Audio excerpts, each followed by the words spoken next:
గుండెల ధైర్యం ఉన్న నాయకుడే యుద్ధాన్ని గెలిపిస్తాడు, యుద్ధ తంత్రాన్ని పన్నగలుగుతాడు.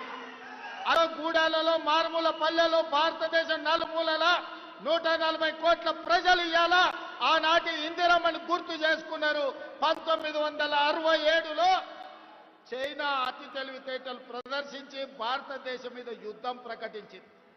ఆనాటి ప్రధానమంత్రి శ్రీమతి ఇందిరాగాంధీ గారు తిప్పి కొట్టడమే కాదు, చైనాను ఓడించి మోకాళ్ళ మీద కూసబెట్టి చైనాకు గుణపాఠం చెప్తే మన్న జరిగిన చైనా దురాక్రమణ 4000 స్క్వేర్ కిలోమీటర్లు ఈ రోజు భారత భూభాగాన్ని ఆక్రమించుకున్నారు.